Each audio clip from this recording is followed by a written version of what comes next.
Subscribe to my channel Report Stock. Welcome to the Deep Dive. We're here to cut through the noise, give you those key insights from today's market action. And what a day it was, September 3rd, 2025. Absolutely. A real mixed bag on the surface. Yeah, exactly. But, beneath those headline numbers, there are some really fascinating stories about what's actually driving things. For sure. So today, we're going to unpack those twists and turns, look at some, frankly, surprising corporate earnings, and connect it all back to the bigger economic picture. Right. Our mission really is to give you that crucial knowledge. Okay, let's dive in. Yeah, let's do it. Because today wasn't just random numbers moving around. We saw specific catalysts, things like court rulings, even advertising campaigns really shaping the day. That's what we want to get into. Exactly. We want to pull out those key nuggets for you so you understand not just what happened, but why it actually matters, how it all fits together. Perfect. Especially with how the market closed today. It really was a tale of two halves, wasn't it? That final hour rally was something else. It really was. So the Dow, it ended down just 24 points. Tiny dip, 0.05%. Yeah. But the kicker is it was down 250 points earlier in the day. Wow. Yeah. Big swing back. Huge swing. And the S&P 500, it was kind of flat most of the day, then just ramped up, finished plus 32 points, up over 0.5%. Mm-hmm. But the real star, I think, was the NASDAQ. It just shown. Ended up 218 points. That's a solid 1.02% gain. Big tech leading the charge there. Definitely. Yeah. The Russell 2000, our small cap indicator, slipped a tiny bit, down 2 points, less than 0.1%. Okay. Now, that NASDAQ performance, it wasn't out of nowhere, right? It ties directly back to something pretty major from yesterday. You're absolutely right to focus on the NASDAQ there. Its strength is directly linked to that Alphabet court ruling. Google. A big one. Yeah. Yeah. So on the surface, the immediate win was clear. The ruling lets Google keep its massive search deal with Apple going. Which is huge money for both of them. Huge. Preserves a massive revenue stream. But what's maybe more interesting here, and maybe less obvious, is the broader implication for all of big tech. How so? Well, think about it.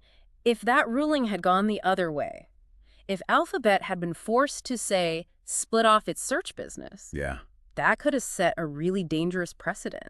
It might have started a kind of unraveling for major tech players, potentially forcing them to sell off key parts, changing how they share data. Ah, okay. So it wasn't just about Google search. Not at all. This decision basically gave the whole sector a bit of breathing room. It eased those big fears about antitrust, just dismantling these companies. And that's the relief we saw on the NASDAQ today. I think so, yeah. That sigh of relief was pretty palpable in the trading, especially in tech. That's a great point. It's systemic, not just one company. What does that tell us then about how regulators and courts are thinking about these big tech companies right now? Well, it suggests maybe a less interventionist approach for now, at least when it comes to actually breaking them up, especially if the argument for direct consumer harm isn't crystal clear. Interesting. This ruling could definitely influence future strategies. Maybe regulators focus more on, specific business practices rather than full-on breakups. So some breathing room for Silicon Valley, maybe? Sets a tone? Potentially, yeah. It gives other platform businesses a bit more certainty, even though scrutiny is obviously still super high. Dismantling them might be harder than many thought. Fascinating stuff. Okay, so from these huge court decisions, let's pivot. Let's zoom into individual companies. Yeah. Because there are some really stark contrasts today. Definitely. Let's start with Salesforce, CRM. They reported Q2 earnings after the bell today, and they actually beat on top and bottom lines. Looked good on paper. Yeah, earnings $2.91 share. That easily beat the $2.77 in Zacks consensus, the average analyst guess. Yeah. And way up from $2.56 last year.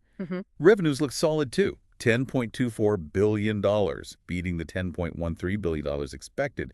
So pretty robust numbers. They really do look robust, which makes you ask the key question. Why did the stock trade down 4% after hours? Exactly. And the answer, as we see so often these days, isn't about the past. It's the future. The guidance. It's the guidance. Salesforce's outlook for the current quarter and the full year. It just came off as a bit, lackluster. Okay. How so? Well, their Q3 earnings guidance was sort of in line, fine. But the revenue guidance, It put the consensus estimate at the very high end of their expected range. Signaling maybe they'll struggle to hit it. That's how the market reads it, yeah. Yeah. It suggests caution, maybe some headwinds in software spending or competition. And remember, the stock was already down, nearly 24% year to date? Ouch. Yeah. So this cautious outlook just added to that negativity. In this market, any hint of slowing growth, especially for a tech stock, can get punished pretty hard. Yeah. Investors want clear acceleration. That really highlights how forward-looking the market is.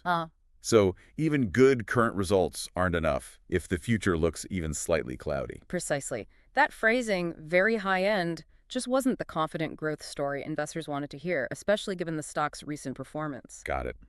Okay, now let's flip to a much happier story. American Eagle, AEO. A completely different picture. Totally. They had an absolutely stellar Q2. Earnings, 45 cents a share. They more than doubled the 20-cent Zacks consensus. Just fantastic. No. And revenues also beat expectations. No. $1.28 billion versus the $1.23 billion analysts were looking for.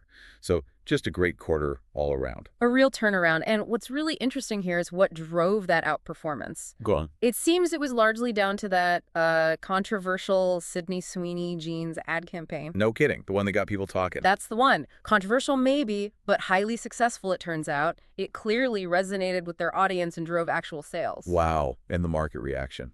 Immediate and huge. Shares shot up 23% in late trading today. Just today. That pushed the stock positive for the year. Incredible. So what's the insight there? Controversy pays. Well, it shows how effective marketing, even if it's polarizing, can really move the needle financially. It cut through the noise, right? Yeah. It suggests that for some brands, and maybe playing it safe isn't always the best strategy. A bold move, even one that sparks debate, can generate way more buzz and actual sales than something forgettable. It was a calculated risk that paid off big time. That's a perfect contrast then. Salesforce, solid numbers, cautious outlook, stock dips. American Eagle leverages a bold, maybe risky ad campaign, beats big, stock soars. Exactly. Shows you the really diverse forces at play. It's not always just the spreadsheets. Definitely not. Yeah. Okay, let's zoom out again. Macro picture time. We got some important economic data today. We did. First, the Jolty-Kess report, job openings and labor turnover survey. For July, it came in lighter than expected, 7.2 million openings. Okay, lower than expected. Yeah, that's the lowest since September last year. So it signals maybe a constricting labor market back in midsummer. Estimates were for 7.4 million, so a decent miss. Right. And JOLTS gives us that snapshot of labor demand. Fewer openings suggests things might be cooling off. Which could be good for inflation, maybe, but maybe signals slower growth too. Exactly. It's that balancing act. It's a key piece of the puzzle for the Fed, for sure, as they think about interest rates. Is the economy rebalancing or slowing too fast? Right. We also got factory orders for July. They came in right as expected, down 1.3%. Okay, negative but expected. Yeah, but still better than the previous month, which was revised down to negative 4.8%. So maybe some stabilization there. A slight improvement from a really weak prior month, yeah. And then the beige book. Ah, yes, the Fed's anecdotal report. Always interesting reading between the lines there. What did it tell us this time? Well, the big takeaway cited was rising costs, specifically from tariffs, but also insurance and utilities. These things are hitting businesses. Still, persistent costs. Seems so. The report overall was described as little changed from the prior month, but there was a subtle shift. The previous report mentioned more modest growth across regions. This one leaned more towards modest declines in some areas. Okay, so a slight negative shift in tone plus those sticky costs. Exactly. It paints this nuanced picture, right? You've got maybe cooling labor demand from JOLTS, but these specific costs are still pinching businesses, even if overall activity is just sort of muddling through. Inflation isn't gone, it's just specific. So putting it all together, cooling labor, maybe stabilizing factory orders, but ongoing cost pressures. It's definitely not a simple story out there. Not at all. It's complex, different parts of the economy moving at different speeds, facing different challenges. Okay, so looking ahead. Tomorrow, Thursday, September 4th, another busy one. Looks like it. More data incoming. Yep. We get the ADP private sector payrolls report for August. That's expected to slow down a bit, maybe 75,000 jobs from 104,000 in July. Another read on the labor market. We'll see if it confirms that JOLT's cooling trend. And weekly jobless claims. Usually pretty steady, right? They're expected to show that model of consistency. Yeah, hopefully no big surprises there. Stability would be good. Then we also get Q2 productivity numbers, the July trade deficit, and both S&P and ISM services data. Busy morning. That's a lot. Productivity tells us about efficiency, trade deficit, obviously international flows, and the services indexes are crucial because that's such a huge chunk of the U.S. economy. So these will give us a much clearer picture of economic momentum. Should do, yeah. More pieces for the puzzle, especially for thinking about what the Fed does next. And on the earnings front tomorrow? A few big ones reporting. Broadcom AVGO, Lululemon LULU, and DocuSign DOCU. Okay. What are we expecting there? More contrast? Looks like it. Broadcom is expected to post really strong numbers, still riding that AI wave. Big profits, big sales expected there. AI is still the magic word for some. Definitely. But then you look at Lululemon and DocuSign. Both are actually expected to report negative earnings growth compared to last year. Interesting. So the divergence continues. It really does. You've got some companies benefiting massively from specific trends like AI, while others are facing maybe tougher consumer spending environments or more competition. It shows where the money and the market enthusiasm are flowing right now. So definitely keep an eye on those reports and earnings tomorrow. They're all clues in this unfolding market story. For sure, it's constantly evolving. Okay, so let's quickly recap today's deep dive. We saw that mixed market finish, but with that really strong late-day rally, particularly in the NASDAQ. Driven largely by that alphabet ruling relief. Exactly. A ruling that might have saved big tech from a much bigger headache. Then we had those contrasting earnings. Salesforce beating, but guiding cautiously and getting punished. While American Eagle used a controversial ad campaign to smash estimates and saw its stock soar. Right. And finally, the economic data showing a bit of a mixed bag. Cooling labor market, perhaps, some stability in orders, but those stubborn rising costs are still there. And understanding all these pieces, how they connect. That's the key, right? Seeing the market not just as numbers, but as this dynamic system reacting to court cases, ad campaigns, economic data. Yeah, seeing the connections. How regulatory relief impacts tech valuations. How a bold marketing move can dramatically change a company's fortunes. How inflation pressures linger even as hiring slows. It's that intricate web, seemingly unrelated things having real connected impacts. Exactly. So here's a final thought as we look to tomorrow.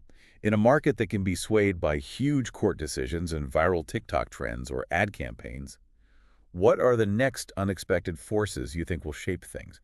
Where will the next surprise catalyst come from? That's the million-dollar question, isn't it? It is. How do these big structural things like regulation intertwine with consumer behavior driven by, a really effective ad? It's fascinating to think about how it all weaves together. Definitely food for thought. Keep digging, keep connecting those dots. Absolutely. Keep asking those questions. Thanks for diving deep with us. Subscribe to my channel Report Stock.